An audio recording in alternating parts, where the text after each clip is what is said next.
Bro, imagine waking up tomorrow and hearing this: Goku just replaced Whis as the next Angel of Universe 7. Yeah, that's not a dream, that's a cosmic nuke. Why does this matter? Because when someone becomes an angel, they stop being a warrior. They become a divine enforcer. And neutrality is no joke here. Angels don't fight for fun, they don't pick sides, they observe and guide. And Goku's entire life has been the exact opposite of that. Since episode 13 of DBS, Whis has trained Goku in angel-level Ultra Instinct, that perfect, emotionless reflex state angels are literally born mastering.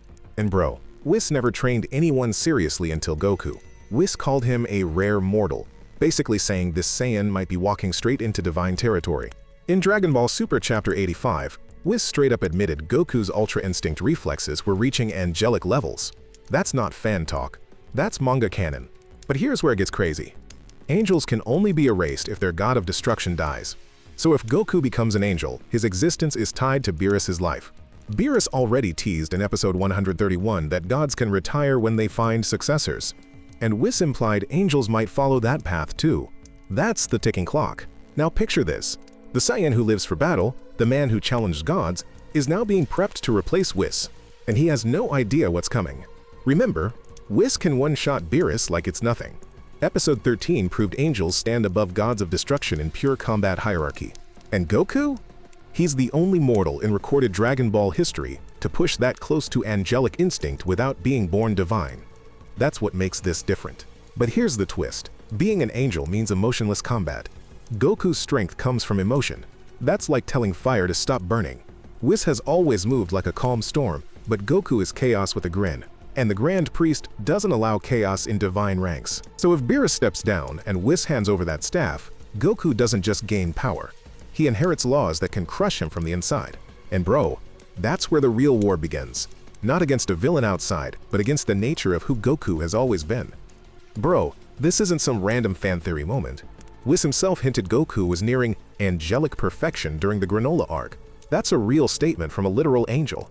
After the Tournament of Power, Goku refined Ultra Instinct through Whis' direct training. His silver-haired, true UI state is literally modeled after angelic combat movement and reflex. In Dragon Ball Super Chapter 103, Whis warned Goku that this perfection comes with a curse, immortality's isolation and the weight of neutral judgment. Remember, angels are not allowed to interfere in mortal affairs unless their god commands it. If Goku ascends, his fists no longer belong to himself anymore. And Whis has shown how strict those rules are. He could stop Beerus, rewind time, or save a planet, but he never stepped in unless it followed cosmic protocol. Goku's entire journey, saving Earth, fighting Frieza, challenging Jiren, was powered by breaking limits and protecting others. But angels don't protect, they watch. And that's why his Ultra Instinct fights always felt slightly detached. Whis admitted that emotion must be silenced to achieve true angelic flow in combat. Even in episode 129, when Goku first mastered UI, his voice got quieter, his expressions flat, a sign of that emotion suppression Whis had warned about. But here's the gut punch.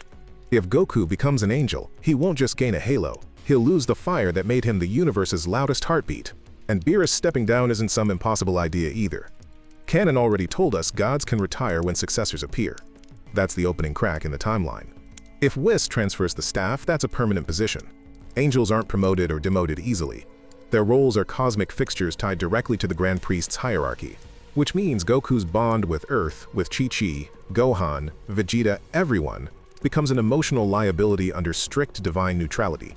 That's not a soft rule, it's absolute. And don't forget, when gods die, their angels disappear. That means if Goku becomes an angel and something happens to Beerus' successor, he vanishes too. Goku has always faced villains with a grin, but here, the villain isn't a monster, it's the divine system itself that would cage him in silence. And the scariest part? Whis' calm smile all these years wasn't just amusement. It might have been a quiet preparation for the day Goku takes his place.